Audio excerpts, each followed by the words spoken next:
Yeah. What's up, guys? It's Big Cap from Barstool. I'm so sad I'm not going to be at the event tonight because this 2 years in the Badgers' history were two of my favorite years. 2015, obviously, very, very special, dear to my heart. I think back, the game against Kentucky, the game against Arizona in the Elite Eight. I was there in Indianapolis. I don't think I slept between beating Kentucky and then the national championship game on that Monday night. I want to say sorry to Coach Ryan, because I could have done better. I could have done better for the squad if I had maybe left the bar and got some sleep, but instead I stayed at the bar and I did not sleep, and I really celebrated a little too hard. But what a year. Made me proud to be a Badger, made me proud to root for these guys, and it's great because I've also become good friends with a lot of these guys for the last decade, and it shows how special Wisconsin is. So thank you, boys. Sorry I'm not there. Coach K definitely talked to the refs at halftime. He definitely paid him off. He cheated. Justice Winslow touched it. Okay, we're going to get over it. We're going to get over it, but we're never going to get over it. So welcome to Made 'em Believe. Enjoy the show, and on Wisconsin.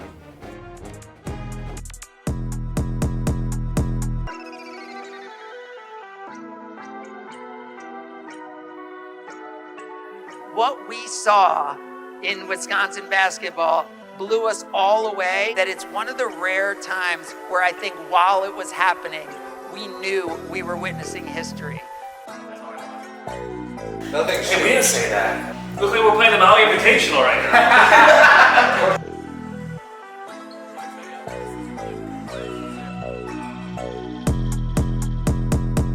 They absolutely made them believe. So to kick it off tonight, I introduce and show you your host for this evening.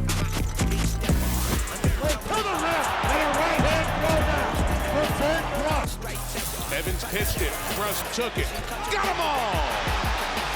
Still looking. Inbounds pass to Brust. Across half court. He'll hoist one up. He hit it! Ben Brust for three! Let's play 5 more minutes in Madison! They will review it. It's standard procedure. But Ben Brust from just beyond half court.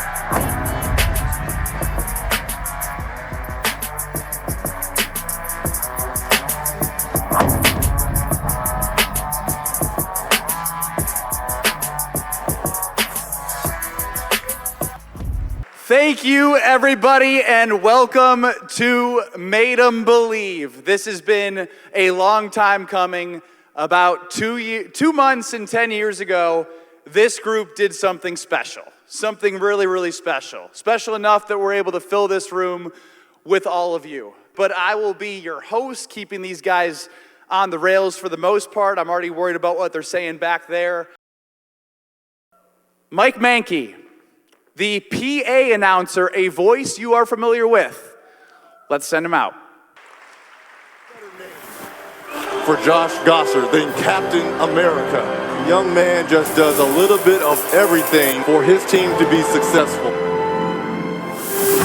Gosser, he's going to take it. Three-pointer, yes! The fifth-year senior. Gosser. And that hits him a three.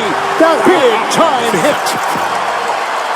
This young man, the heart and glue of this Wisconsin team. From Port Washington, Wisconsin, a 6'4" guard, best known as Captain America, number 21, Josh Gosser.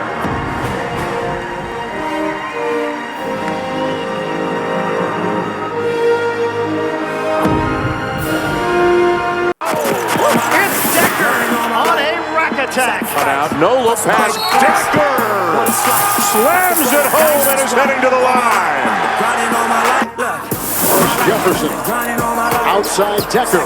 It's a three. Got it! Dagger!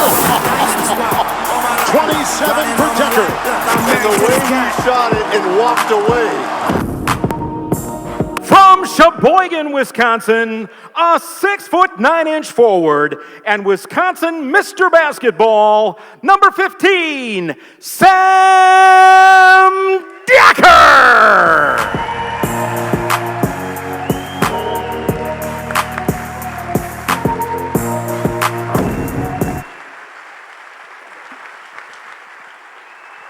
Yeah!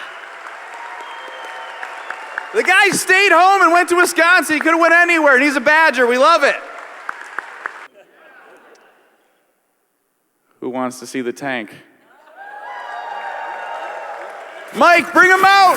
Big time play by Frank Kaminsky. A little hook. He can do whatever he wants with the great footsteps he has. Look at the help. Kaminsky with the block. He stretches yards, not inches. Kaminsky off the glass. Kaminsky, 2 more. This is where Frank Kaminsky does his damage. From Lisle, Illinois, a 7-foot forward and your 2015 National College Player of the Year, number 44, Frank the Tank Kaminsky.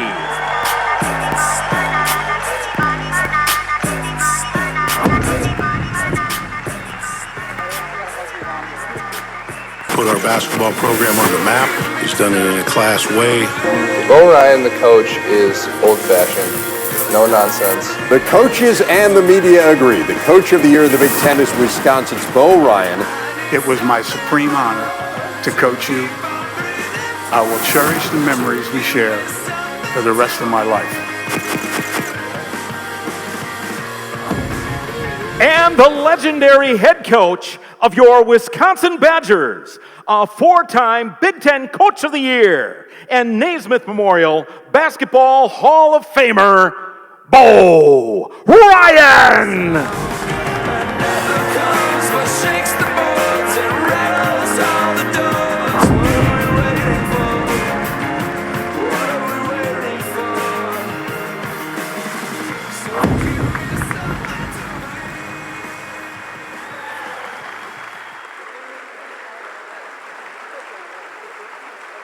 Anything you guys have already wanted to say based off the show, the way that started? You had more highlights than us. Yeah, I was about to say. You work for the company, you know? I just made sure it had a little shine, because it's about you tonight. I need a little credit. I have a question. Why do I have to sit next to Josh? See, I told you. It's not going to stop. I did it on purpose. So, we're here for these guys and this team and this coach. What I want to know, and it was fascinating because everyone had different answers when I asked them, is the name of this show is Made 'em Believe, but the mantra was Make 'em Believe. And I'm sure a lot of people have swag and gear. Where did that start? That was at there's this old warehouse that I used to work out at back in my hometown in Lisle, and we had a camp, and this was going into our last year, and the camp company or whoever was running it drove a lot of people out. And I think I was playing knockout against Vito, I think it was, in my camp, and Vito was trying to beat me, and he had everyone screaming. Vito Brown screaming, "Make 'em believe." Like he had all the kids like hyping up to beat me, and he did beat me, and it just kind of like stuck from there. And then we played 5-on-5 against all the campers, 5 of us versus 5 4-2 fourth graders. Full court pressing them, stealing the ball, dunking, throwing alley-oops to each other, and we were just screaming, "Make 'em believe" the whole time, and it stuck from there. You guys, we had practice that night. They worked the camp, which is great. The guys came to your camp. They came back bragging that they beat these kids by like 100.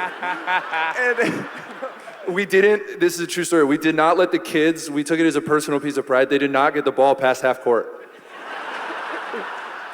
And you're proud of that? I am. It's actually harder because at one point it was like 15-on-5 and they still weren't getting the ball past half court. But the fact that it turned into like this rallying cry for like our fan base, we used it as like a joke playing Super Smash Brothers in the locker room or on road trips. We always brought a Nintendo 64. And that was the one. You're saying they bought gear off of a video game? Video game rallying cry. And when we went to the Final Four, they said, they had these player rooms, and they said, "Do you guys have any requests, what you want? You know, gear or drinks, food, like, what do you guys like? And all we asked, we said, all we need is Super Smash Brothers. And so guys were asking for barbers, this and that. We just wanted Nintendo, and we sat in that room for hours and hours and hours, and that's how it became. And to go even further, we had ourselves ranked in tiers for Super Smash Bros. So there was like... Bo, did you know any of this? Absolutely not. So we had tier 1, tier 2, and tier 3. So tier 1 was the 4 best players, which I think it was Ethan, Vito, Riley, and who else? I teetered back Definitely and forth. not me. No, I was 1 and 2. Yeah, so Sam was like 1 and 2. Tier 2, I was in tier 2. We were part of the suck-offs. And we called, it's inappropriate now to say out loud, but we called, when all the bad players played, we called them suck-offs. So we were in media outlets, or like before we're going to tournament games and stuff, they're like, what are you guys looking most forward to? And Josh was sitting there like, well, those suck-offs. And he just gave no answer as to what it was, but it's just literally the worst Super Smash Bros. Players screaming at each other, playing against each other. We would have practice that was pretty spirited. Coach can attest to that. We were just trying to get out of practice to get to our tournaments that we'd have on the video games after. And when we were having the bottom tier play each other, we would always watch each other, but if you saw 4 bad players are playing, you'd walk by, oh, it's a suck-off. And you just go and do something else. You know, it doesn't really matter. So, yeah, it was good moments. Coach, can you believe these guys were as good as they were? Are you talking about in the Smash Mouth game or whatever it's called? Smash Mouth. I just cared about if they were good on the court. But believe me, if you'd asked me to play, I'd have been trying to win the championship. I mean, come on. Or you would have been in the tier 3, for sure. You would have been clawing to get to the suck-off. Hey, how many people in here, raise your hands if you never played these games? See, look. Losers. Look, most of these people... Raise your hand if you know what it is. Yeah. All right, that's 5. I was hoping for more. To kick this off, I do want to send it to somebody who had a major voice in the run. We're gonna mix in a lot of the games that these guys played, but I don't know. If you guys want to listen to Super Smash Mouth talk, we can. Okay, I heard you. Let's hear from the voice of the Final Four sending a message. I mean, this is just beautiful. Hello, friends. It's Jim Nantz from CBS Sports. Honored to be asked to say a few words about this group gathered here tonight. What a thrill it was to document your stories, not only in 2015, but the 14 team as well. To see you guys go to back-to-back Final Fours, legendary stuff. I had the pleasure of getting to know a great many of you, having a chance to try to tell your stories. What an honor that was. You guys played the game the way the game is supposed to be played. America loved you guys. You guys were college basketball in my estimation. You were bonded, you were brothers. It was special to watch. I think it's so cool that you're gathered here tonight, celebrating your massive achievements. Thank you, Coach. Thank you to all the players for believing that and entrusting me to tell your stories. You gave me time. And I've loved being able to run across a great many of you since graduation during life's journey. So I say go Badgers. Congratulations to you guys again. Thank you for the memories. They will never leave me. You guys were special and a tremendous credit, not only to college basketball, but to the University of Wisconsin. God bless you all.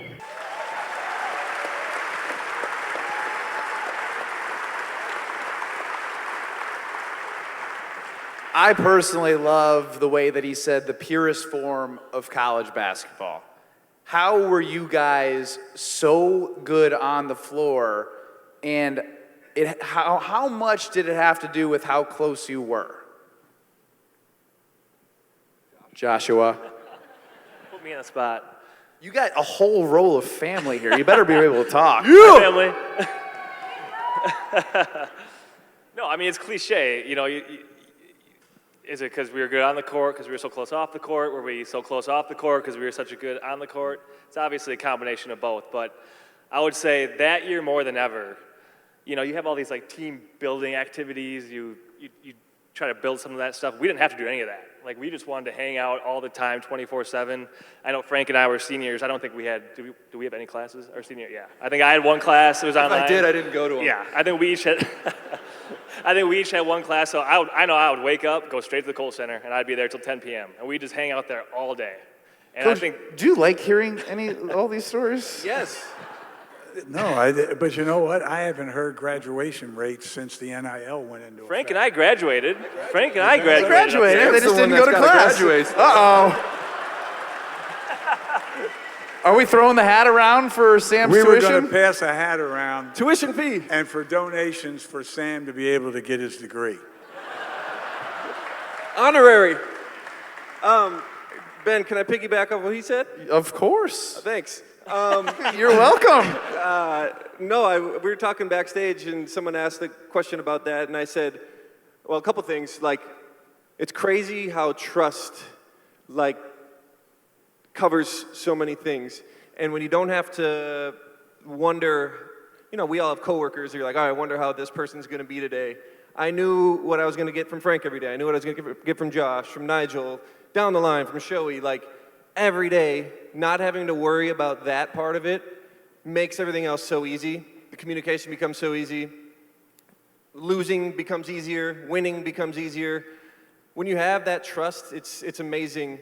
And when the guys from the top down all get along, it's like no one falls out of line. If that's a weird way to say it, but no one really had an excuse to skew off of that. And then like Zach Bohannon, it was his idea for us to all live in the same building, like besides the freshmen, but you lived with 3 guys next door to me and Shoei, next door to Ben and Josh and Douye. Like, I would come home and Josh would be watching a show on my couch. And I'd be like, hey, Josh. And he's like, yeah, where were you guys? I'm like, you have a key? So that's such a special thing that made, you know, every day so easy and so fun. Wait, what did you guys do to your roommate? We're supposed to tell that? I don't know, are you? No, well, so Josh and his lovely wife, Al, and Mark Van de Wettering, who is now the director of basketball operations here at Wisconsin, is a huge part of the program. Yeah, give him a round He's of the money applause. man. And he covered so many bases for us when we were at school, and he was a roommate of me and Zach Showalter, and Mark did their homework. And so we always wanted to make his life as tough as possible. He'd come from working for Coach, which we know is not that easy. And then we'd come home, and one day me and Josh said, what should we do to Mark? And it was in the middle of winter, and so we were like, let's take apart his bed. So we took his bed apart, dismantled his headboard and stuff, and we rebuilt it on the balcony when 0 degrees, and so he comes home, and he didn't even and know. we left. And we left. So that's what it was like. Did he get you back? No, but I think, in general, I think we, as older guys on the team, you know, we set the tone of the culture of the team, and I think we wanted to create a culture that everybody had a voice, you know, and I think it starts with Frank. You know, Frank was the best player on the team, obviously. He was a senior, and the walk-on, the walk-on freshman coming in, seeing Frank Kaminsky, who he just watched on TV, you know, in the Final Four 6 months ago, could give Frank as much shit as Frank could give him. You know, he could make fun of, and Frank accepted that. You know, Frank was as much a part of the team as everybody, so everybody could be themselves. Everybody was a part of it. It wasn't groups. It was all 16 guys. And I think that's the culture we wanted to create as older guys, and it was authentic. You know, that's what I think was the biggest thing. Absolutely, and not to say anything bad about like the guys who came before us, but you know, the upperclassmen, especially like I would say my freshman and sophomore year, you know, me, Trayvon, Jordan Smith, George Marshall, and Jared Utoff, who left very quickly, all came in the same class together. And I remember Trey and I specifically had a talk about like going into our junior year that we were going to try to like, Trey was very much like a lead by example person, and he wanted me to be involved with that. So I have to give a lot of credit to Trey, because Trey used to preach culture all the time. And we just said when we become like the upperclassmen, like we're gonna make sure that everyone feels like comfortable, not like upperclassmen are up here and like the younger guys are down here. So we wanted it to make it feel like everybody had a voice in the locker room. Everyone had a say in what we were doing. If you played or if you didn't play, you felt as good. Because I remember thinking my freshman year, I didn't play that much. It was like, I am far away from like being a part of this. And we wanted everyone, especially the younger guys, because we knew we were going to need younger guys, especially like when Sam was a freshman and coming up to be a sophomore. Like we knew the younger guys had to start like contributing in a big way. Nigel, when he came in as a freshman, had to contribute, and especially his sophomore year, we needed him to take a big step forward. So we wanted everyone to have a voice in the locker room and on the court. And I think you guys, I don't think anyone felt ever singled out or like they were not a part of what was going on. I think what Frank just said there is so important to the success that you guys had in 2015. Not that anything that happened before 2014 and 15 was bad, but I remember feeling the same way as a freshman and sophomore. And when I was a senior, I was in the middle of the change the culture. Am I supposed to, can I wear like an arm sleeve? Like, is that okay? Because like you guys then just started doing everything different, right? Like, and Bo, we thought we couldn't do anything, but Sam, you showed up and wore something to practice, and people were like, oh, don't do that. Tell them what I tell them. Yeah, no, I wore these. Adidas used to send us. Adidas sent us a lot of cool stuff, and I would always go in the equipment room and be like, why can't we wear this? And so I found these leg sleeves that I thought looked pretty slick, and I went to put them on for practice because coach was always, if you're going to wear something in a game, wear it in practice. That's one of his things. So I said, okay, I'm going to wear these. And we had a couple seniors that looked at me, are you really going to go out there like that? I said, yeah, it's practice. Well, what is coach going to say? I said, I don't know. We'll see. So I walk out there, and I'm shooting hoops before practice, and coach walks out, and he does his little walk. He says, Sammy. And the guys were like, oh. He goes, my niece wore those to her ballet recital last week. Wasn't that bad, was it? And I said, that's it? So after that, it was fine. Thanks. That was the only thing I could think of at the time. Got anything now, Coach? No, as I explained to these guys, having somewhat of a military background, having served, and what they do in the service is they break everybody down, same boots, same socks, same underwear, same uniforms, and if you wore glasses, they were exactly the same, not the prescription. Everybody had the same pod and the backpacks, and they try to get everybody thinking as one. And I carried that over into coaching. I will admit that. But I would drop the hints, not really say, Sam, get the hell out of here with that and go take those. I wasn't going to tell you that. But I figured after I said what I did, you wouldn't wear them again. I'm sorry, but when he said the military stuff, it takes me to the film room. Sam, were you on the team for this? I know Frank was and Josh was. Jared Berggren missed an assignment. Jared Berggren was a couple years before we went, 2013 team. And coach was like, he went through phases of ways he would talk about film, but we were straight military in film. So it was just a defensive assignment that Jared Berggren missed. And coach goes, Jared, if this was war, Josh would be dead. And we were like, it's not war. I missed a He's blackout. alive. He just missed a blackout. I loved military, bro. Well, I might have been embellishing that a little bit. Josh would be dead. I think about it all the time. You have to have each other's back. You have to be in it. Somebody here earlier asked, one word, what do you, about this team and all? And I said together. And it's the best thing I could think of at the time. And the more I think about it, it was the best thing I could have possibly said, because that's what you epitomized. Just guys who, they wanted to do it for each other. And they all had a part of it, one through however many we had, 18, 17. Walk-ons were important. Our scout teams were so good. Coach Paris, Coach Gard, Coach Close. Is Coach Close here? Coach Close in the building. Where's Coach Close? Yeah. Stand up, man. Woo! Stand up, Coach Close. DC. Where? You gotta get into him. GC. Gotta get into him.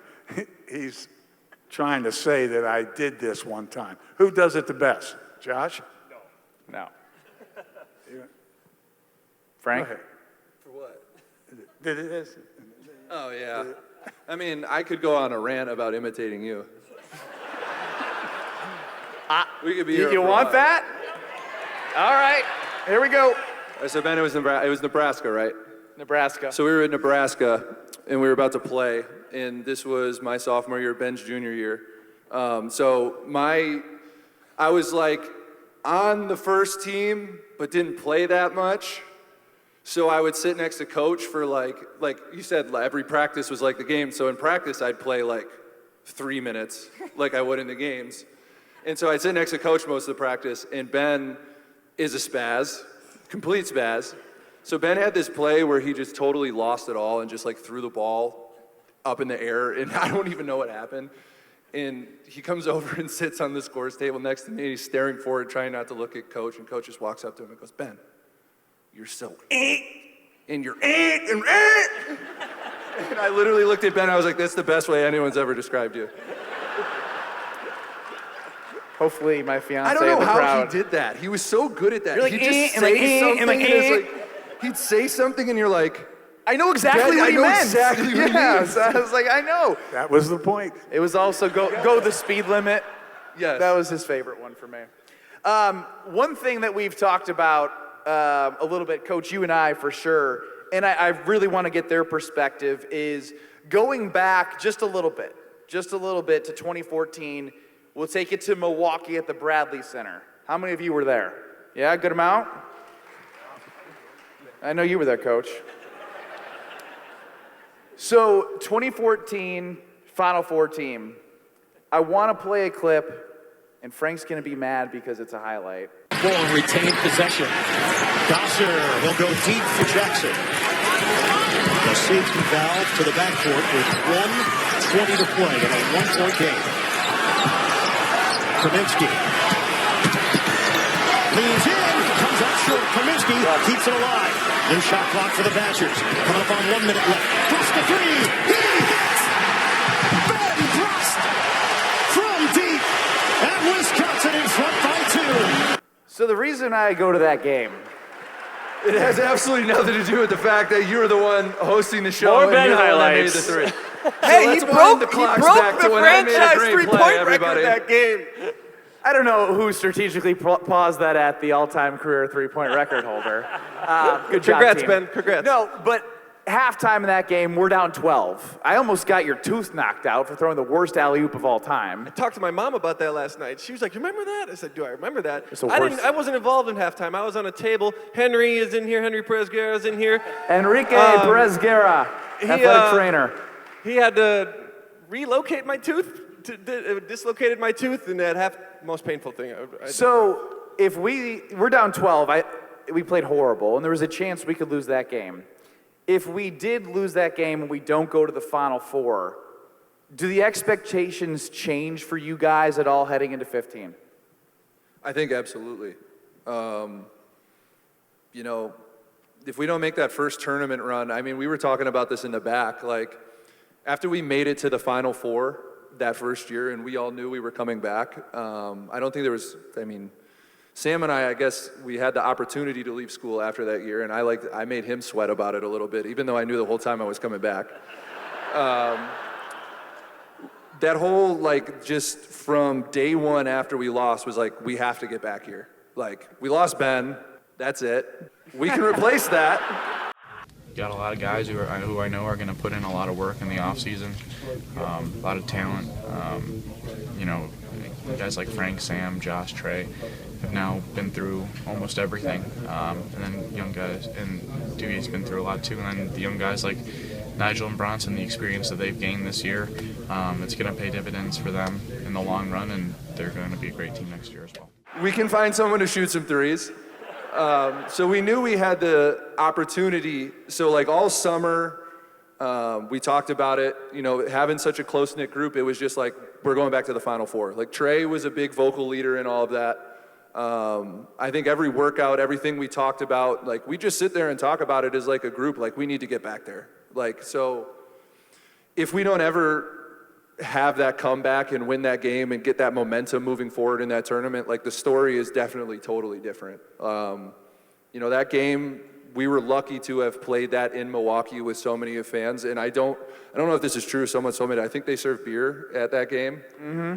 So that's why the fans probably were 10 times louder than a lot of our home games. Everybody in there was just going nuts. So it was, I couldn't even hear myself think during that game. So like, to this day, Frank, and Bo, you've told me this as well, the Fiserv Forum, all the people who work the scorers table, worked the Bradley Center table that game. And there's been Bucks playoff games, Eastern Conference, 2001.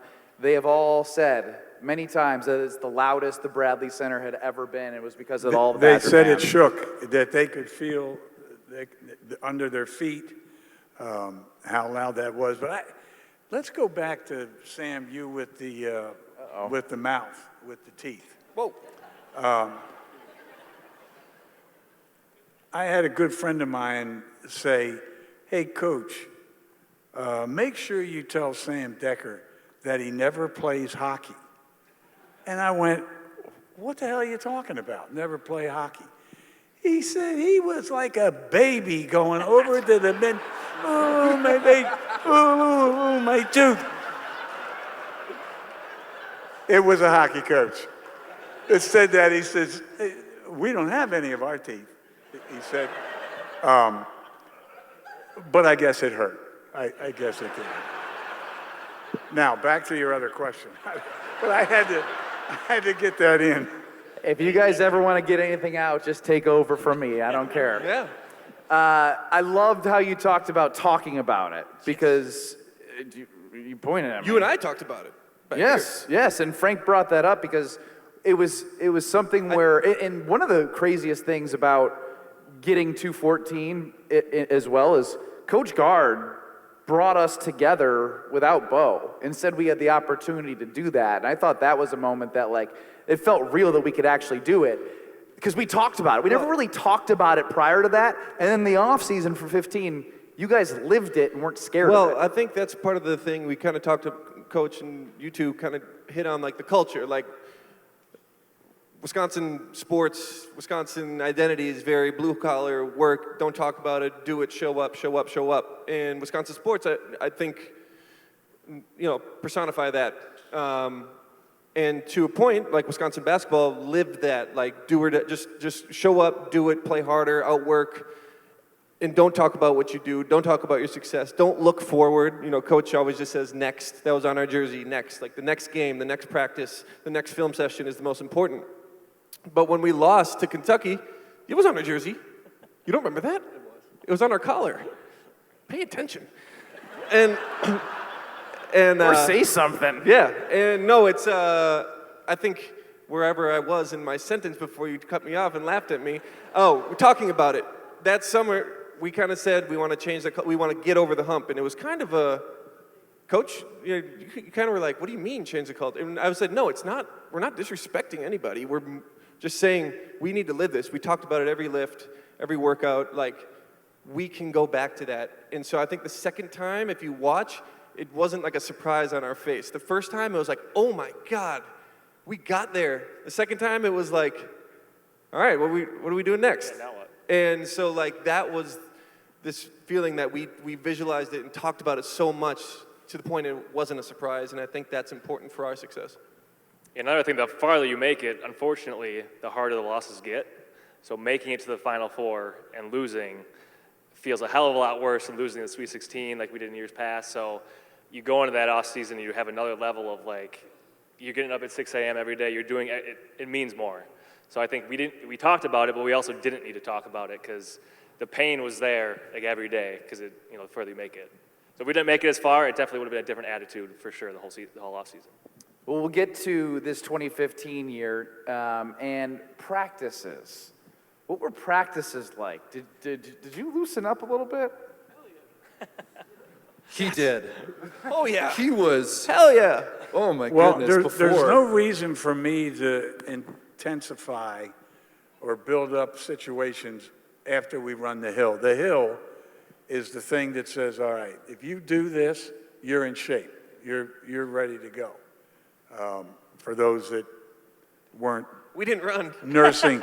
We would for high-five those each that other. weren't nursing injuries. Thank you, Henry. Thank you. That's why I had legs. That's why I had legs in March. I didn't have to run the damn hill. That ankle injury was awesome. The back spasms were the best, let me tell you.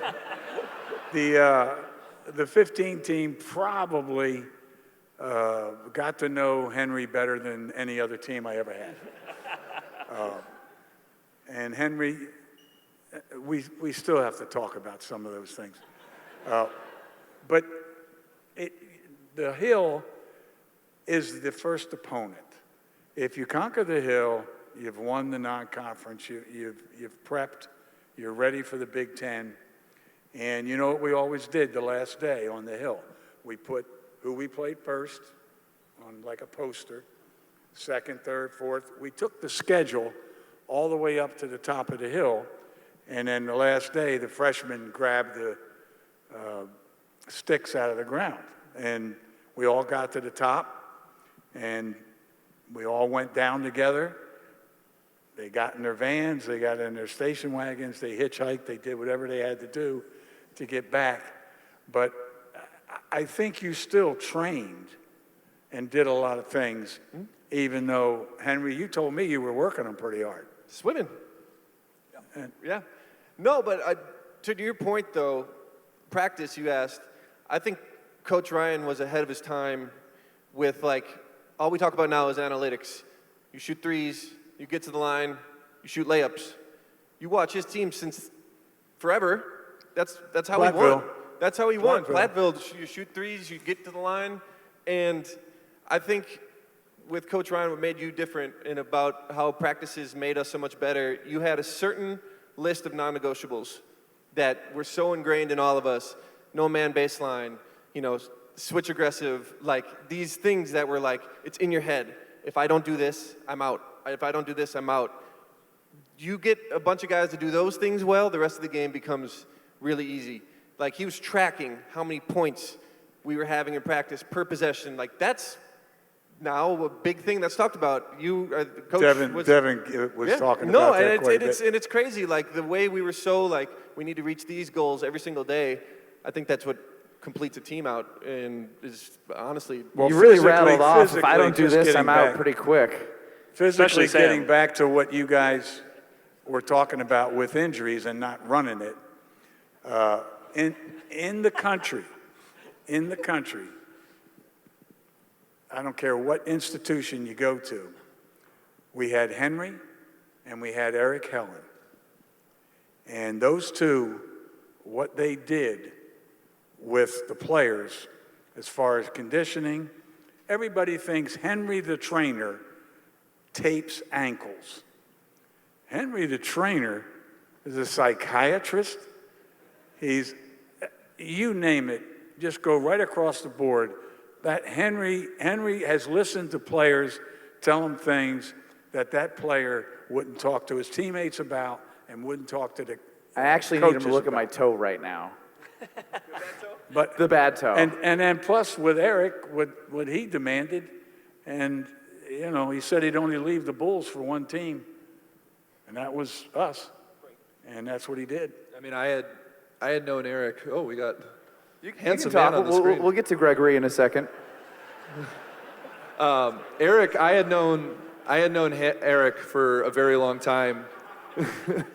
And when put it back up there. It's great. Put it back up there. I had known Eric for a long time working with the Bulls because I had a bunch of family members that worked for the Bulls. Douye had a long relationship with him. So when Eric took the job, we were both really excited about it. And I remember sitting down talking to Eric after my sophomore year, and he was like, I'm going to get you to where you want to go. Because I talked with him about, Jared had graduated. It was going to be my turn to play. And I wanted to be really ready for it. Like, that was a big summer for me. And Eric had a long conversation with me about how I just had to trust him and do what he said. And I would get to where I wanted to go physically. I would be moving good. I would be playing well. I would be at a good weight, doing all the things I needed to do. And I think we went down, if you went down the board 1 through, 17 guys on the team, I think everyone had a huge leap that summer. And that was really, really big for us because not only did Henry and Eric come in and, talk to us just as people, and we had great relationships with us, like they wanted the best from us so that we could perform our best on the floor. Because as basketball players, that's when you're happiest, when you work out as hard as we had to, you're in the weight room for as long as we have to, and it translates to success on the court. That's when you're at your happiness. So those two coming in, or Henry being there for as long as he was, and being like a father away from home for a lot of us, and then Eric coming in and being like, just trust me and I'll get you to where you want to go. It was just, those two are extremely important to why we were as successful as we were. Amen. It's true, Henry. I see you over there. You were a big part of everything, and we appreciate you. And we'll toss it over to Gregory Glenn Gard. Hey, everyone. This is Coach Gard. Man, I wish I could hang out with you guys tonight, but we have camp going on. And obviously with potential future Badgers here with our team camp, felt it was important for me to be here, but I'm with you guys in spirit. What a run you guys went on. What a run. It's obviously the best in school history, most talked about team in school history. And it was so much fun to be a part of that. All you guys did an awesome job. And what a group that in today's world of the transient nature that we are in college athletics, that you all chose to stay together. And I know many of you had options to leave, whether it was early for the draft or to transfer to other schools. But for you guys all to stay together, grow together, go on this journey together, and get to back-to-back Final Fours, just an amazing accomplishment. I don't know if we'll ever see again a group come together that stuck together for 3, 4, and in some cases, some of you guys were here for 5 years and finish this out all on one team, having never been anywhere else and doing it in a very, very high-class way. So congratulations, 10 years. It doesn't seem like it's been that long ago. I'm sure many of you haven't aged a day. Coach Ryan and myself, we can't say that about us two, but congratulations, and I hope you guys have an awesome, awesome night.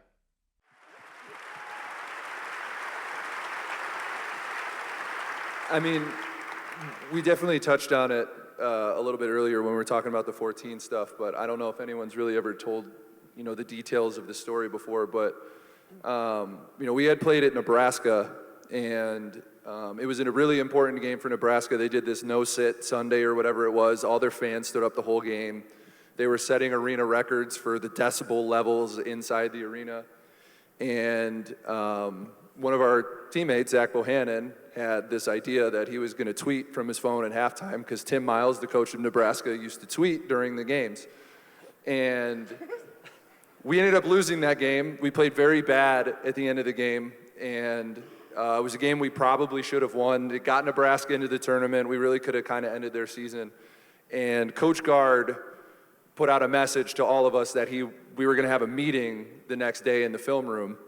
And we thought it was going to be the whole coaching staff, and all of us, the players, didn't really know what it was about, but we kind of had an idea. And Coach Gard, we get in the meeting, he's sitting there, he's got a button-down shirt with his big collar sticking out. I still remember him standing up there, and he looked like he was about to explode. And that's exactly what happened. He kind of went off on all of us, talking about, we started that season 16-0, but we had struggled a little bit in the middle of the Big Ten season, and we really had an opportunity to do something special.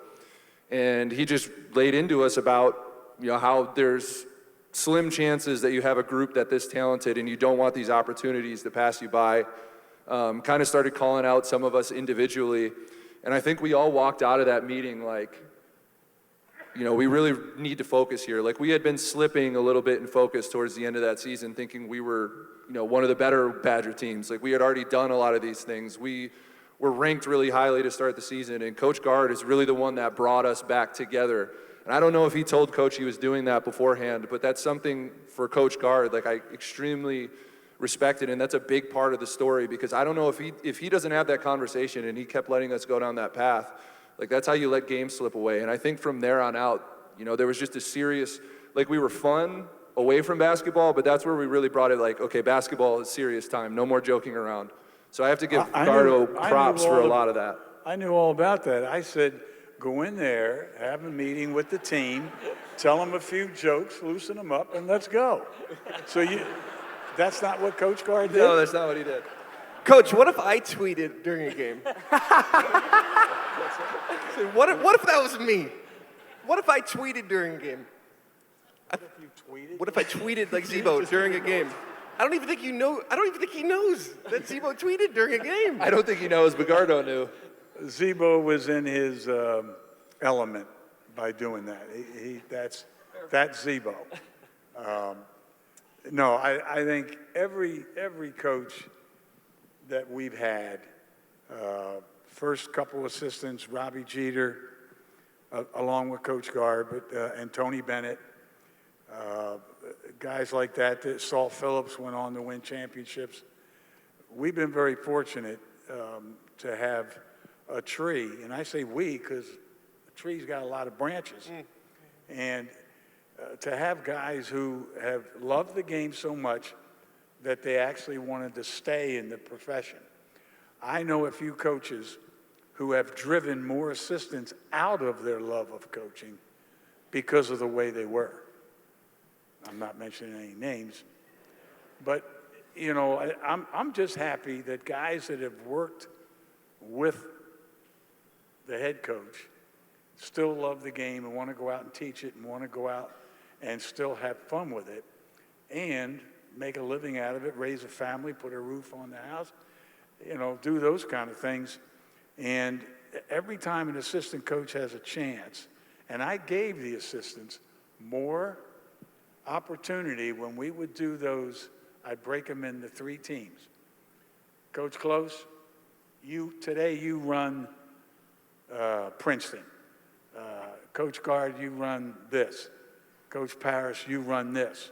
And we would have those 3-team, you know, remember those? I enjoyed those from the sideline, just watching the way the guys were developing, how guys were trying to get more time even, you know, depending on, and it was usually we did that in the off season.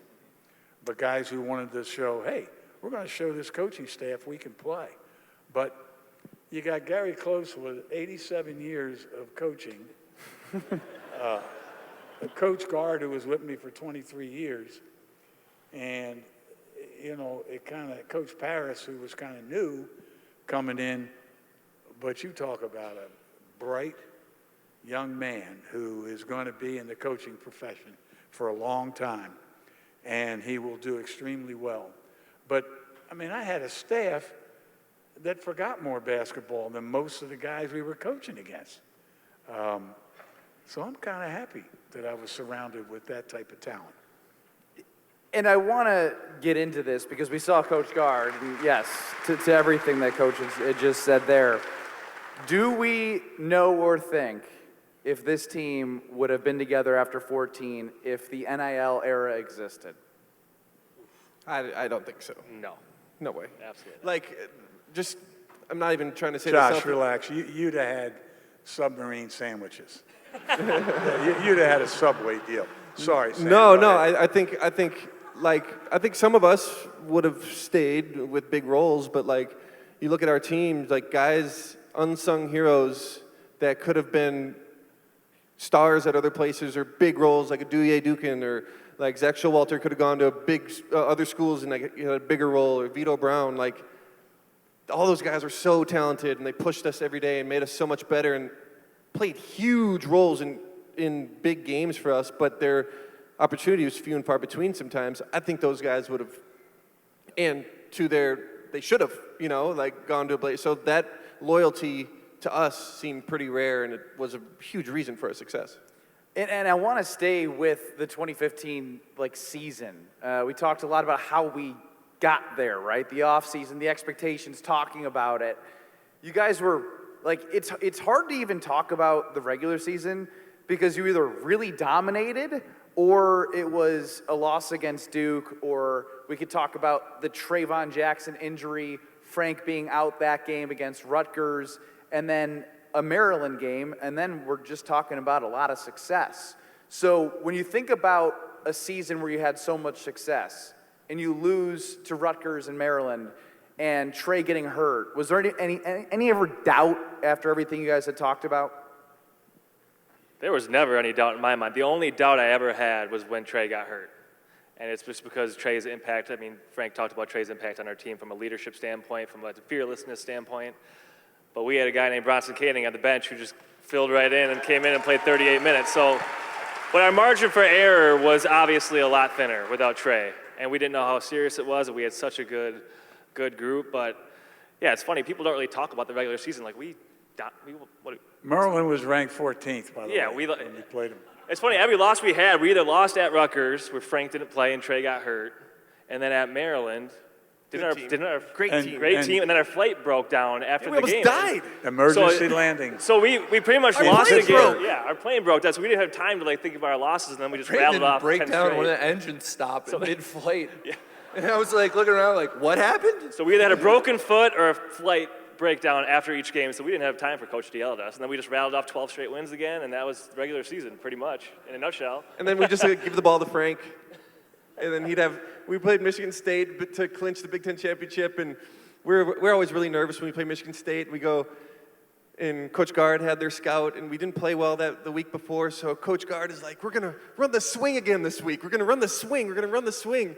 And Frank we were horrible at the swing. And Frank, during practice, grabs the ball and slams it down and looks at Coach Gard and goes, "What are we doing? We're fine. We're really good." And then the next day, Frank had 35 and 10 and won the Big Ten. And we're just let's just give it to 44. So. And you know what? I keep looking at those films. After you told me that one other time, I said, "Wait a minute. You need to go over the films." We were setting back screens. We were still touching the post. We were still changing sides of the floor with the ball. We were still running ball screens. I didn't call it anything. I just said, and I would give you one, do you remember this? One offensive set every game the last half of the season. Right? You sure would. So you sure would. You would give... And you know what you would name the plays? You would give us a set, right? And if we were playing Iowa, it would be called what? If we were playing Iowa, the set would be called Hawkeye. Yeah. Hawkeye. Yeah. So we used to change. We didn't tell them we would We used to change the names of your plays, and we'd be running down the court calling out plays and our own jokes. So my favorite one was we were playing this team some really crappy team. They were called the Roosters. Yeah, it was very early in the year. They were called the Roosters. So we changed. I don't even want to say it. I mean, what's the Rooster? Cock! Yeah. We changed it to cock. So we were just running down the court screaming that during the games, just laughing to each other. And me and Nigel would be running down the court acting like we couldn't hear each other. We would just say it back and forth to each other and it's at Michigan State or some big game with 5 minutes left, and there's a couple other ones that we had that were inside jokes. There was a play called, we were talking in the back, there was a play called Orange, which we changed to Juice, which then got changed. We'd run down the court and yell, wah, wah, wah, wah, wah, wah. We'd be running down the court just going, wah, wah, wah. And that goes back to Bronson and Vito. Frank, Josh talked about Frank giving everybody, Frank being the best player in the nation, making everyone feel like they have a voice. And Bronson coming in when Trey gets hurt. You watch a lot of those games, end of shot clock, we gave it to Bronson. And he made the shot every time. And it was one of those things as a collective, everyone felt so confident and in big games to tell jokes on the court to each other. I think that's pretty rare. Well, Coach always, so good, by the way. Coach always let the point guard call the plays on the floor. So during free throws or dead balls, it would be Bronson's job to go tell everyone the play that we were running on. Bronson was the most unserious person. He'd come, he knew a couple of plays. He was hard for him to remember all of them. But, he'd get in the huddle at when we wanted to run what we called the swing, he'd get in the huddle and go, swing!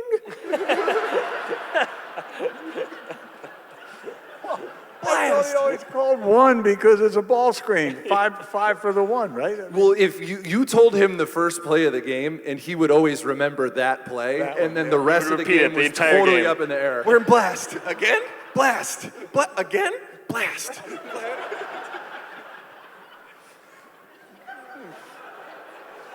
Bronson, we love you. I hope he gets a copy Quite of this. honestly, we didn't really run any plays, though, if we're being honest. We kind of just floated around and played. Yeah, we We're just being kinda, honest. And Sam was talking in the back about how we started off the games with every single it would be, I don't want to talk about myself, but the first play of the game was usually for me. And I love that, but we had this play called 5, and it would be a swing to Sam, and I'd get a back screen to go try to post up, and a lot of the times, Sam would just shoot it. Say, Frank, you're going to get 20 shots tonight. Let me chuck one. He's remember- going to take me out anyway if I miss, so just let me shoot it. If it goes in, I'll be hot.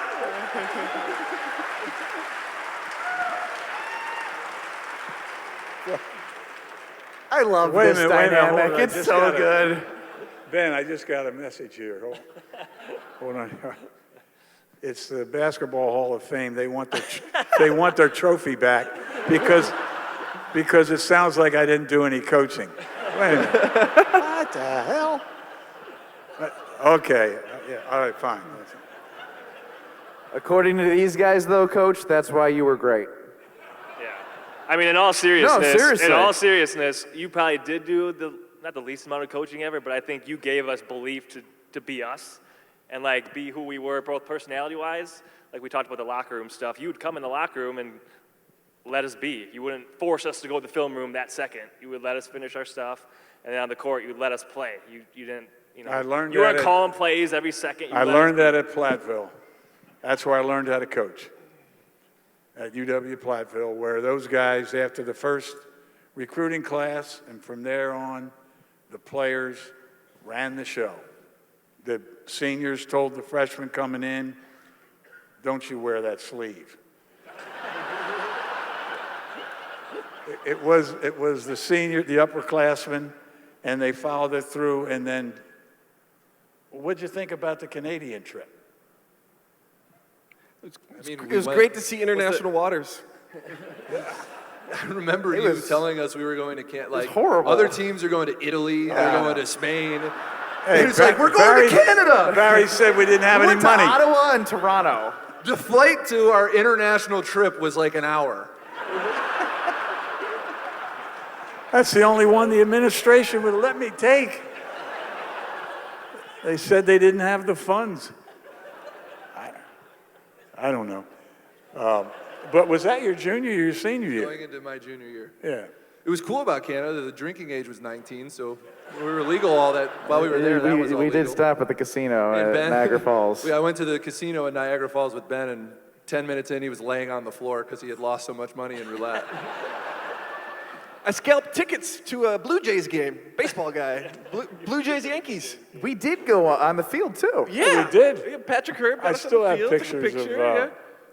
who's Joe that Torre. guy that was pretty good? Derek Jeter, something like that? Who's that? You remember? He wasn't bad. Yeah, it was a nice trip, Frank. Come on. Even though it wasn't, Lovely. even though We it stayed wasn't at like Italy. a Marriott in Toronto. It was lovely. But They're on the Amalfi Coast, and we're in the outskirts, the I suburb, Mississauga, apologize Ontario. to you guys about that. It wasn't my decision. It wasn't my decision. I think we got to give it up for the coach that didn't coach that got in the Naismith Hall of Fame. Look at this guy. Oh, where'd you get that? That's my cousin. That's my cousin. All right, so I think this clip, I always see you guys react to this clip. Big Ten tournament championship game. Josh steps out of bounds. It doesn't get called. Who cares? You guys were on the ropes, came back, went to overtime, then won by 11 after being down by 11. But I love this clip from Selection Sunday because I feel like you guys get so upset about something so small. And the number 1 seed in the West, the Badgers of Wisconsin. It's blatantly obvious what it is. We had rehearsed it. Can you play it one more time? You'll notice the guy sitting to my left. Look at Brust. Totally everyone else, Badgers of perfect. Wisconsin. Execution. We talked about it. When the camera comes on, stand up, clap once, and sit down. Stand up, clap once, sit down. We rehearsed it twice. Bronson stands up, claps 3 times, stands up late, claps 3 times. sits back down. Number 1 seed in the West, the Badgers of Wisconsin. And that's our point guard that's supposed to remember the plays. He can't even remember to stand up, clap once, and sit back down. Hey!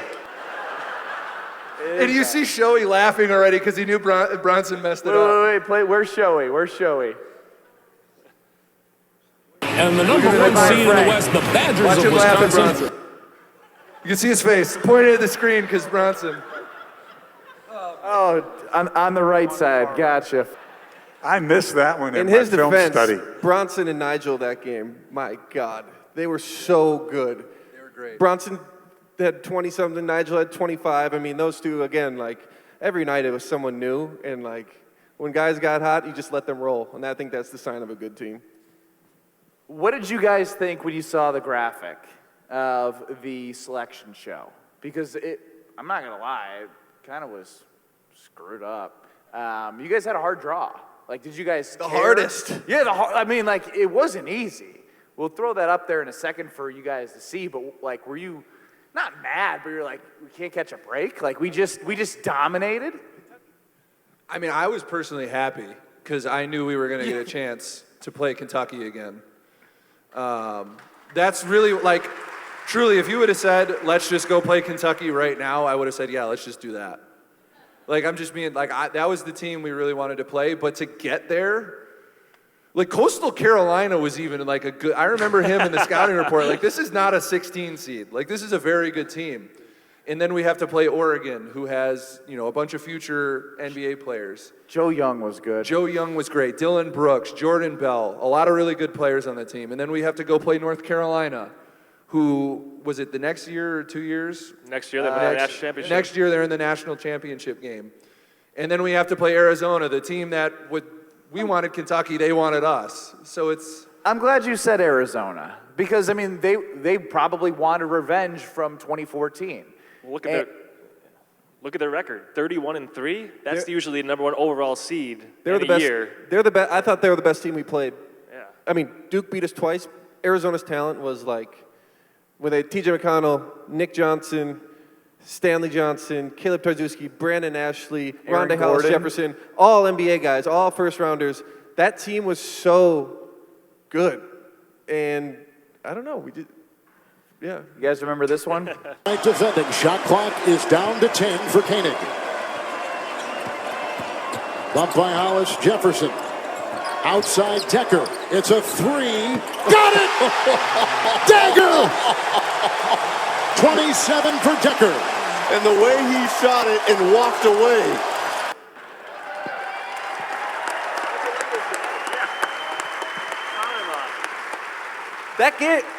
That game, the guy calling it called his daughter and said, Whoa. We got a surprise for you. Come on. Oh my God.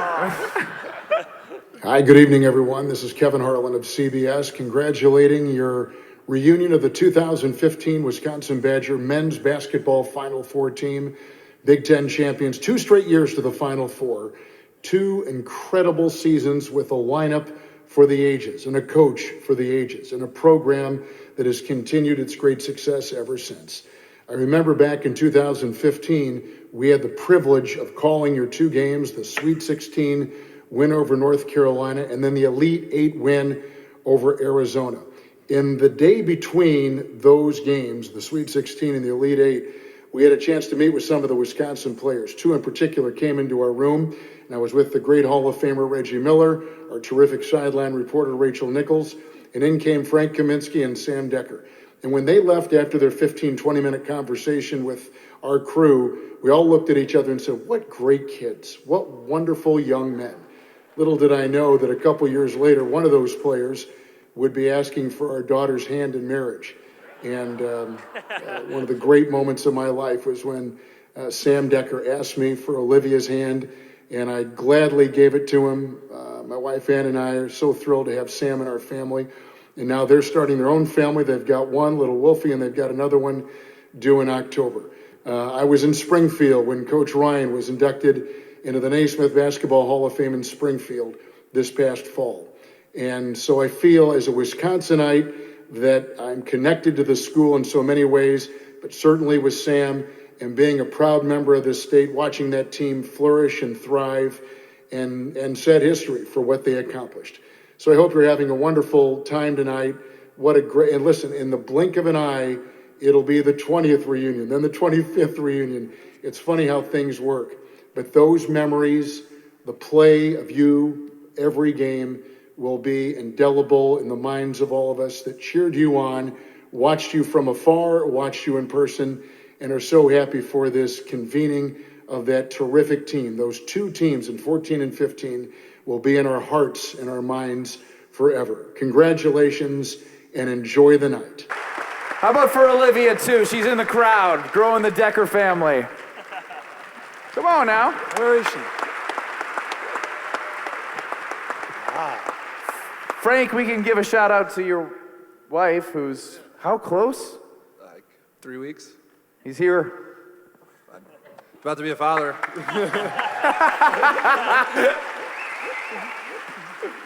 What are you doing tomorrow? So, after that shot, you can say? Well, I can say hi to Kelly, can't I, if we're talking about kids? We got 12 grandkids now. Put up with him for like a long time. 5 children and 12 grandchildren. So you guys got a lot of catching up to do. Oh, I got my father in the crowd. 18 grandchildren. 19? 19? Yeah. Where is it? Got you beat. And then my lovely fiance and our daughter was here. But let's get back to business. Okay. Kentucky. You guys know where you were when they played Kentucky? How many people were at the hotel afterwards? The big Frank Kaminsky. My dad was there. First time I've heard him spoke all day. Yeah. Look at this.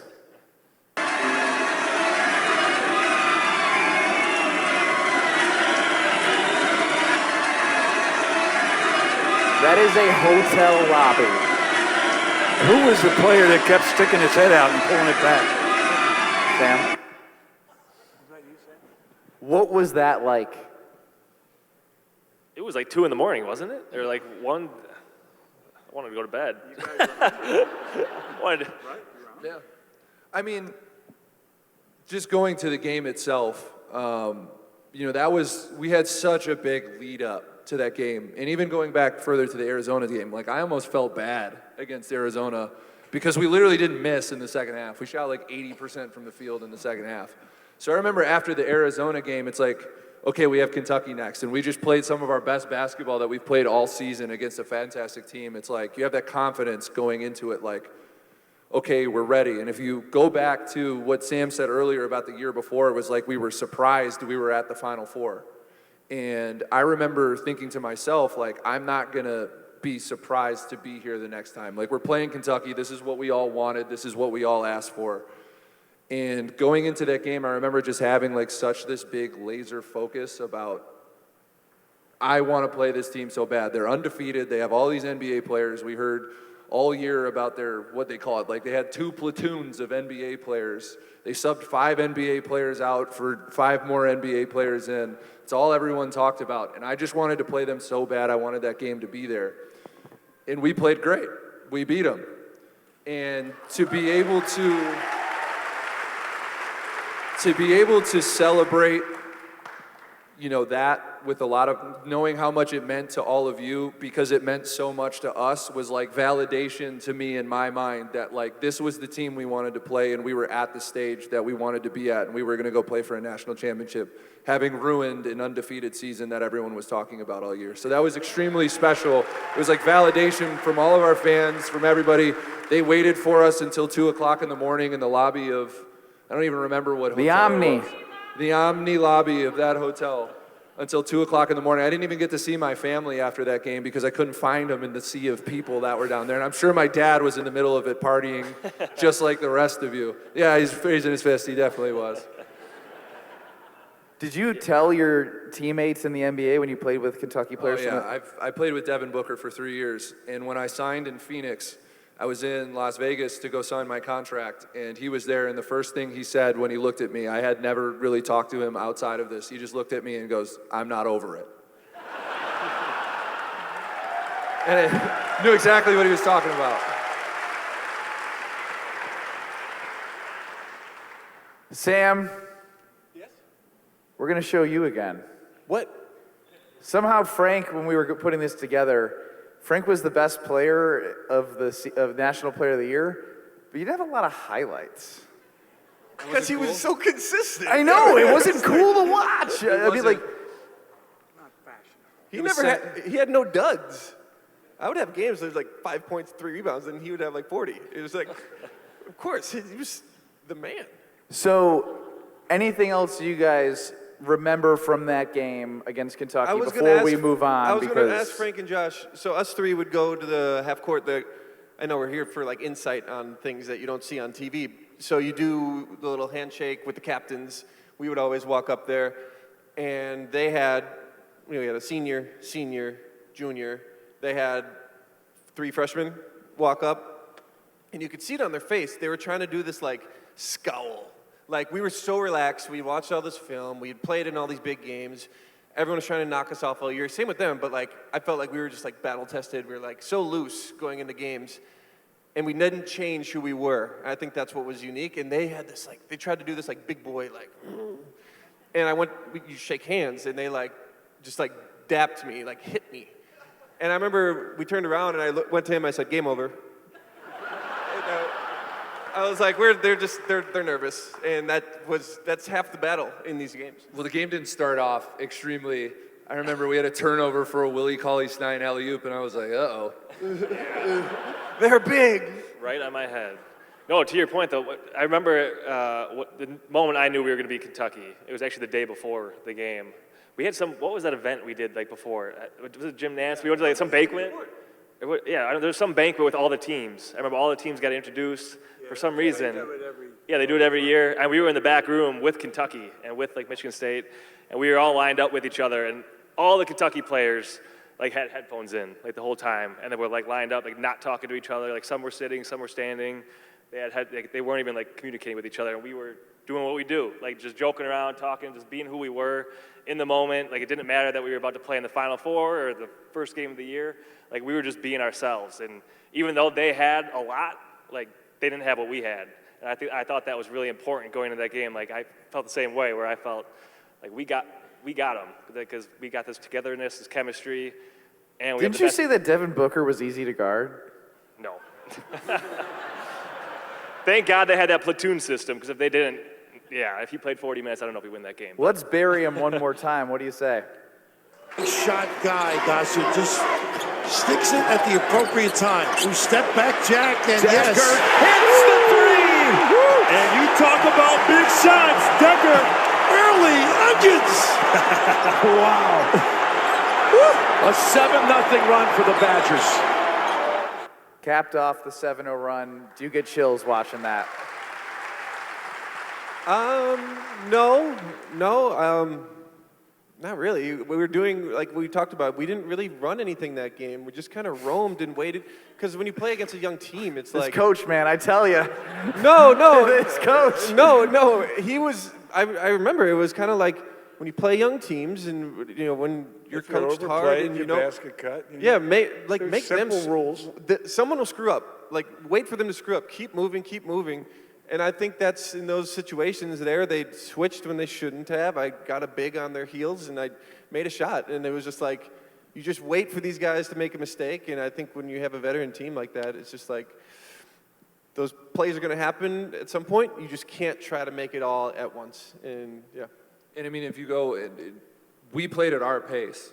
And Sam was one of the guys on our team. He was so athletic and could do so many things on the floor that when he had the ball in his hands, he could make something happen. Bronson was similar in that way. Like, you trust those guys at the end of the game with the ball in their hands. So you want your best players with the ball in their hands at the end of the game. So it's like, Sam goes in, I set a screen for him, they switch it, just, you think about it, no second guessing, just step back and shot it.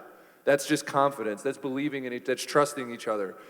And you could see it on the under end of the floor, they come back down, they didn't know what to do. And it's just like we knew what we were doing. They didn't know what they were doing at the end of the game. And all it takes is one, I mean, we learned from the year before, just one shot going in to be the difference in the game. And Sam making that shot was the biggest play, the difference maker. What did we end up winning by? 7? It's free throws at the end of the game. Sam makes that, goes How down, about you takes drive a charge. along the baseline? Your dunk off the baseline. Wasn't that in that time period? Towards the end? Yeah. What about it? Well, He's giving you a compliment. I You was don't have to be on trying to edge. build you up, And then- Sam. And then you talked about it. Sam went and took a charge. Oh, yeah. Yeah, see Sam comes down took the 2 next one. charges in his whole career. Both of them were by accident where the guy ran him over. Yep.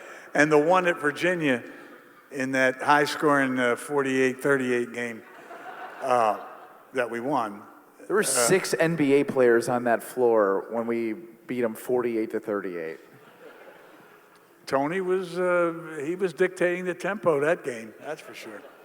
I took a charge, my first charge of my career that game, and he said, "Way to go, Sam." I said, "I didn't take a charge. He knocked the wind out of me. He I got fell the over." wind knocked out of him.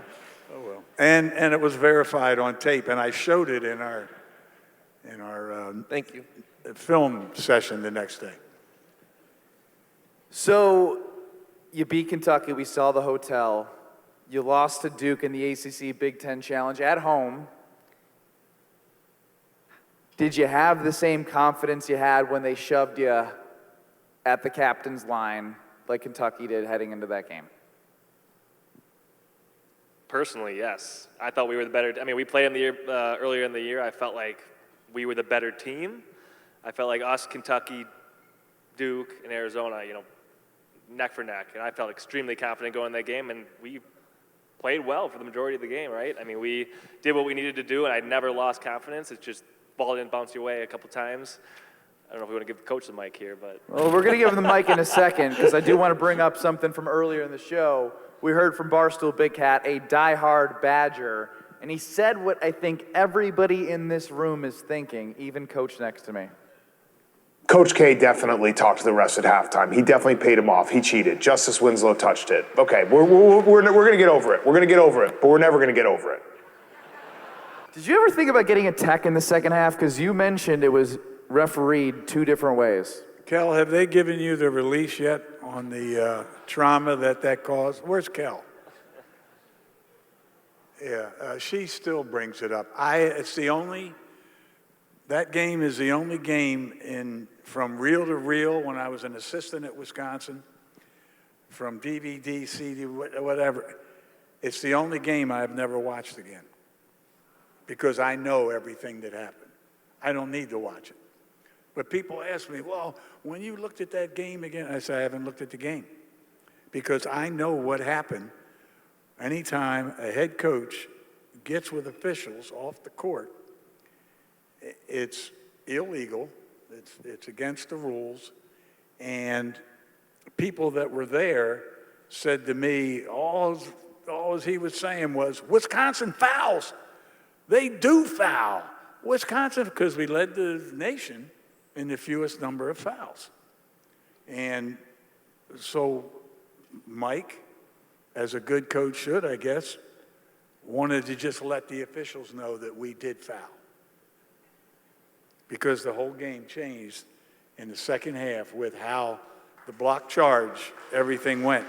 Everybody knows it that knows basketball, but we just needed to be better. We needed to be better.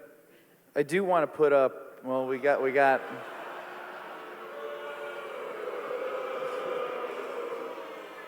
I also do want to put up in this game, a spot in the game still in the second half that there was a sizable lead for a team that had been battle tested. What happened in your guys' perspective? Well, Bronson hit a shot to go up 7, I believe. And I think that was the first time, if I may speak for others, that it kind of turned into we looked up. Like, I remember, I think Coach K called the timeout. Yeah, up 48-39. 13 minutes left. I think that was the first time I looked up. And I almost said to myself, oh my God. like this might be happening. And that's human nature. It's a dangerous thing. Get it off the screen. Get it off the screen. It's a dangerous thing in the sport because things can change so quickly. Like, especially in modern basketball, a couple buckets and it's a whole different game. And yeah, they played really well down the stretch. You know, I don't always want to be, you know, Mr. Sour Grapes.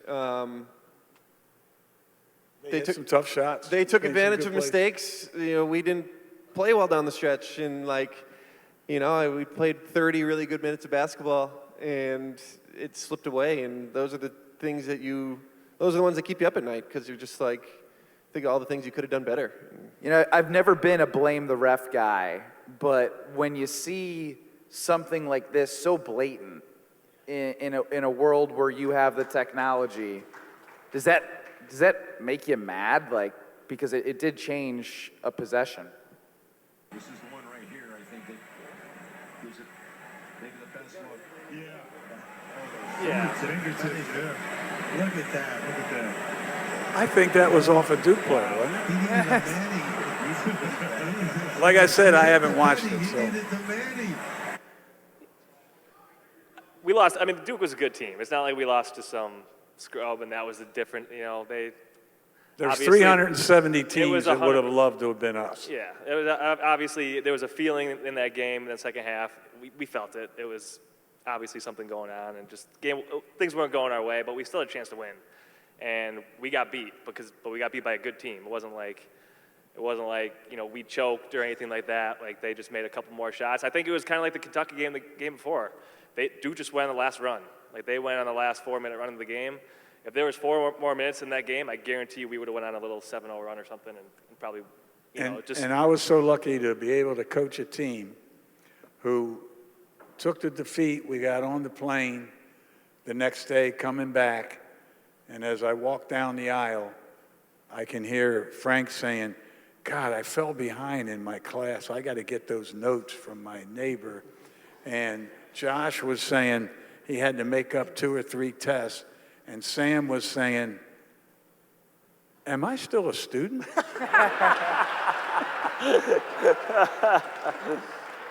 I love you, Sam. Love you, Coach. Love you, Coach. Frank, was that like not, that was your last game, obviously, like the locker room after? I mean, it's just one of those things where it's extremely hard to talk about because, you know, we have this journey, and so many people never expected us to get to that stage. Like, I was not highly recruited. You know, I never expected myself to play in a national championship game. You know, Wisconsin hadn't made it to a national championship game, and I don't what's Player of the year. But when you talk about like the journey to get to that point, you know what young basketball players dream of being, and you have a lead in the game. And it's you, buddy. Yeah. And you have the opportunity to win a national championship game and you just come up a little bit short after everything you achieved. It just would have been the storybook finish to, you know, all of our stories. You know, ending, you know, our career, you know, my career, Josh's career. Sam left early, so it would have been his career too. He had another year to finish his degree, but he decided to pursue other things. School was too easy. But to get to that point and come up short, it's just hard. Like you always think about, it's always something that's, you know, going to be in the back of your mind. And especially while you're still playing your basketball career. And, you know, Sam and I are now 10 years into playing professional basketball. You know, I still think if there was one game we could go back to and wish we had another opportunity to play in, it's that one. It's not the NBA Finals? I don't, for me, it's not, because this place, this school, this city, this everything, these teammates, this coach, just everything involved was the most formative part of my life and the most special part of my life. And if I could have finished that with a national championship game, it would just have made the story that much better. It's an amazing story regardless. But yes, I would trade, you know, so many things that have come next for the opportunity to go back and do that one more time. Well said, Sam. Well said, Sam.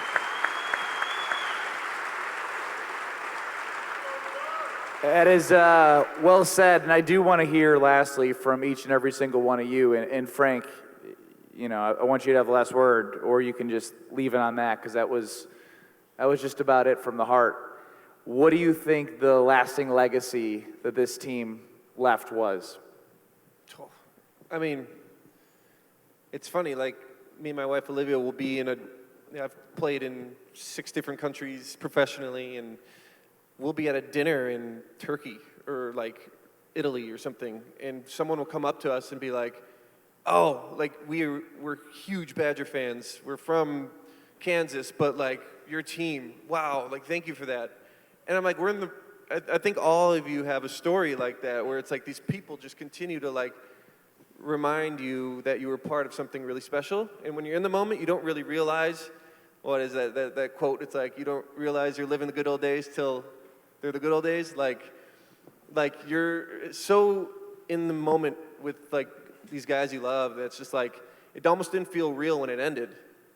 It was almost like, what time's practice tomorrow? Or like, what's the next scout that we have to watch for the next team? And it was like, it shouldn't end. It wasn't supposed to end. And I think that's the part that will be the hardest, but I think it's the part that makes us so unique, is that it never really felt like it was there's no ups and downs. There's just this steady, like day by day, like fun. And I think it was fun for us, but I think it was fun for you guys too, and I think that's why it became so special. Captain America? Yeah, there's been a lot of good teams to come through a lot of places, but I think people respected the way that the journey, as Frank said. Like, we all had our stories, we all came up together, and that was the hardest part about that last game. Is like, yeah, we obviously losing the national championship itself is tough, but I know Frank and I were at the podium at the end of the game, and I think, you know, the only thing I could think of was we're not going to all be together again. Like, just the day-to-day, like the apartments, the locker room, just all that stuff was way more fun than playing the games and the winning and losing. So that was the hard part, just the finality of it. And it's like, now what? Like, every day was so fun and all that. So that was the hardest part, but we definitely, the support we had and just being able to do it with the people that, you know, that we talk about the hotel room. Like, we knew we had support, but you don't really realize it till you're, you know, in those moments like that. So it's just, to fill up a room like this, it's just, you live on life and you don't really realize it until people come up to you in all these random places, and it seems like it's going to keep going on for the rest of our lives, which is pretty cool. Yeah. I mean, and, you know, you're talking about, like, what is the legacy of our team, you know, 10 years later. You know, it's pretty special that we're here, like Josh just said, and we filled up a room with all the fans, and you guys love this so much because we loved what we did on a day-to-day basis. Like, we showed up, we had fun, we didn't set out to chase some sort of legacy. Like, we didn't think, you know, 12 years ago we'd be sitting in this room talking to you about how amazing our teams were and how special and fun everything was. I think we were just people who wanted to have fun, and we got embraced by such a big, wide net of people that allowed us to be ourselves, tell our story, go out and play games, and we knew we had thousands and thousands and thousands of people behind us supporting us. So I think the legacy of our team is just guys who were trying to get it right, and you guys giving us the validation that we did do it the right way. I think that's the most important thing for me. Like, we did this thing the right way. We didn't cheat, we didn't take steps, we didn't do anything wrong, we didn't have recruiting violation. You know, everybody did it the right way. Our team was special, the group of guys was special, and every time you see us together, you're gonna see us laughing, having a great time, and hopefully we can continue to keep sharing these memories. Hopefully we'll see you guys again at the 20-year reunion. Bill, Coach? I'm gonna speak on behalf of all the assistant coaches, all the trainers, managers, strength coaches, all the people that have been associated with the program other than the players. All as I can say is, how lucky were we to spend those years with young men like this? We were the lucky ones. I'm telling you, I hear all the other horror stories, but there are none here, not with guys like this. And I want to thank you on behalf of everyone involved for being who you are, what you're going to keep doing, and what you're going to bring into this world, and how you're going to nurture your children. And if you coach, you guys thinking about coaching? No. But you'll have a chance to give back that way too. But on behalf of them and myself, thanks for being who you are. And you too, Ben. I was looking that way, but I love you guys, and I am proud of you guys, and I want to thank everyone in this building for being here. You heard the guys, but Sam, you stand up first. I want everyone to give it up for Sam Dekker. Sam, stand up. Everyone give it up for Sam. Come on now. Josh, it's your turn. Give it up for Josh Gosser, Captain America. The NPO National Player of the Year, Francis Stanley III.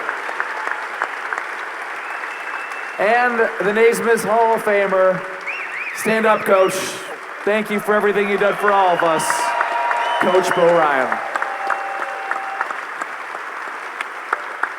Thank you all for being here. We want to thank our presenting partners, Michelob Ultra, Potosi Varsity Ale, and Varsity Seltzer, and M3 Insurance. wait a minute. How about a big hand for Ben Brust for putting all this together? Come on. Okay, I got it.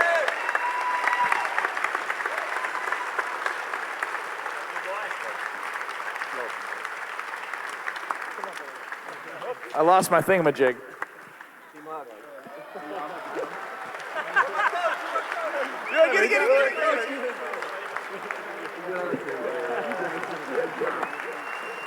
We're going to throw out some basketballs, and thank you so much for being at Made 'em Believe, the 2015 National Championship runner-up. One more time, thank you for coming out. Have a wonderful night. And the band's going to play us out.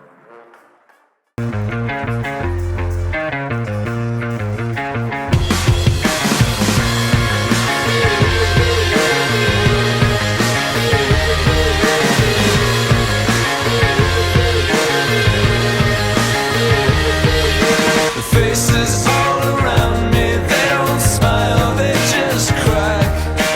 Waiting for our ship to come, but our ship's not coming back.